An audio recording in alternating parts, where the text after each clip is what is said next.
Network दिखाएगा वही जो सच है। तो पिता या माता ये हमारे संबंध जरूर होते हैं, लेकिन अगर देखा जाए तो ये भाव प्रधान चीजें होती हैं। फिर उसमें मेरा तेरा नहीं रहता, वो पिता होते हैं, माता होते हैं। इसीलिए माता के गर्भ से बच्चा जन्म लेता है तो पिता की आत्मा से बच्चा जन्म लेता है। इसीलिए उसे आत्मज या आत्मजा कहा जाता है कि घर की बुनियादें दीवारें बाम और दर थे बाबूजी। घर की बुनियादें दीवारें बाम और दर थे बाबूजी, और सबको बांधे रखने वाला खास हुनर थे बाबूजी। उनकी ही आवाज हमें हर सुबह जगाया करते थे। उनकी ही आवाज हमें हर सुबह जगाया करती थी। सारे घर का अनुशासन क्या, सारा घर थे बाबूजी। भीतर से खालिस जज्बाती और ऊपर से ठेठ पिता। भीतर से खालिस जज्बाती और ऊपर से ठेठ पिता। अलग, अनूठा, अनबूझा सा एक तेवर थे बाबूजी। और 3 मोहल्लों में उन जैसी कदकाठी का कोई न था।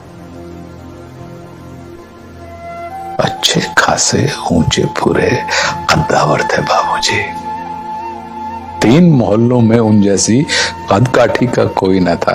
अच्छे खासे ऊंचे पूरे कद्दावर थे बाबूजी। और अब तो उस सूने माथे पर कोरेपन की चादर है।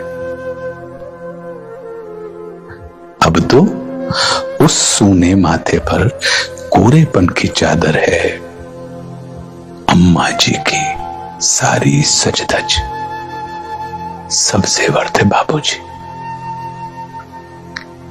कभी बड़ा सा हाथ खर्च थे, कभी हथेली की सूजन। कभी बड़ा सा हाथ खर्च थे, कभी हथेली की सूजन।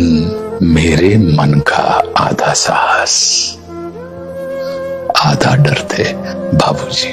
कोई भी रचना तभी कालजयी होती है जब उस रचना को पढ़ने वाले या सुनने वाले का अपना अनुभव उस रचना के साथ जुड़ा हो। ये सफलता होती है रचना की और रचनाकार की कि जब संबंधों से हटकर रचनाकार भाव पर ले जाता है। तो पिता या माता ये हमारे संबंध जरूर होते हैं, लेकिन अगर देखा जाए तो ये भाव प्रधान चीजें होती हैं। फिर उसमें मेरा तेरा नहीं रहता, वो पिता होते हैं, माता होते हैं। इसीलिए माता के गर्भ से बच्चा जन्म लेता है तो पिता की आत्मा से बच्चा जन्म लेता है। इसीलिए उसे आत्मज या आत्मजा कहा जाता है। और आप सुनेंगे तो मुझे विश्वास है कि आप सबको लगेगा कि आप सबके पिता के लिए ये लिखी गई है।